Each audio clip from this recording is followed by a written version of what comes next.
सभी को नमस्कार। सीखो शॉर्ट एंड चैनल लेकर आया है आपके लिए एक और नई डिक्टेशन। रेडी,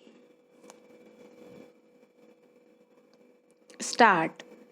लोकसभा ने बैंकिंग नियंत्रण विधेयक मंजूर किया है, जिसे सहकारी बैंकों में सुधार की दिशा में अहम कदम कहा जा सकता है।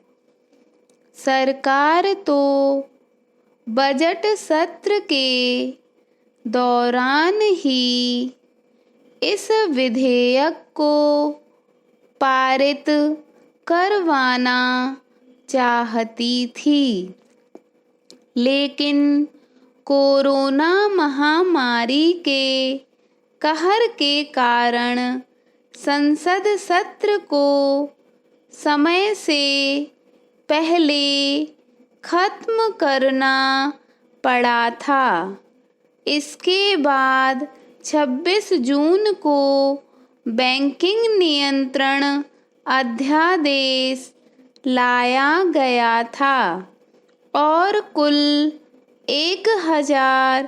1540 सहकारी बैंकों को सीधे रिजर्व बैंक के अधीन लाया गया था, जिनमें 1482 शहरी और 58 राज्य सहकारी बैंक शामिल हैं। वास्तव में सरकार के इस कदम के पीछे करीब साल भर पहले सामने आया Punjab and Maharashtra cooperative bank का घोटाला है, जिसके कारण हजारों खाता धारकों के करोड़ों रुपए फंस गए। हालत यह हो गई थी कि रिजर्व बैंक को पीएमसी बैंक पर अनेक कड़े प्रतिबंध लगाने पड़े थे, जिसमें बैंक से धन निकासी पर रोक तक लगाई गई थी।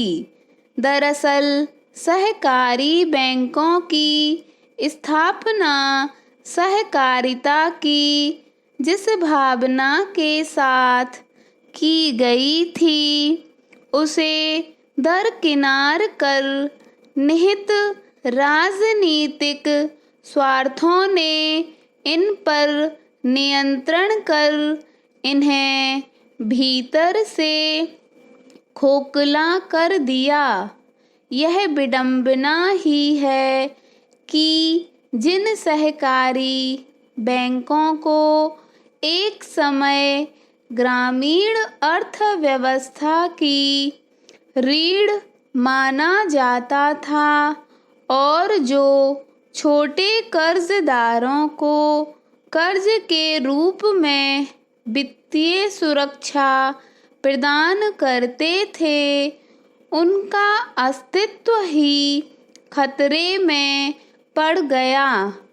वित्त मंत्री निर्मला सीतारमण ने लोकसभा में बताया है कि सहकारी बैंकों का सकल एनपीए अनुपात मार्च 2019 के 7.27% से बढ़कर एक साल में इस साल मार्च तक 10% हो गया।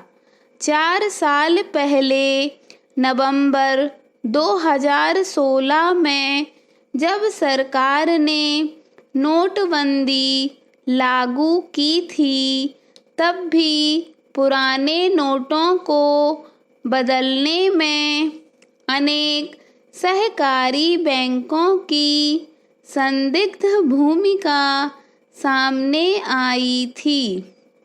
विपक्षी दलों का आरोप है कि सहकारी बैंकों के रिजर्व बैंक के पूरी तरह से अधीन होने से संघवाद की भावना पर चोट पड़ेगी।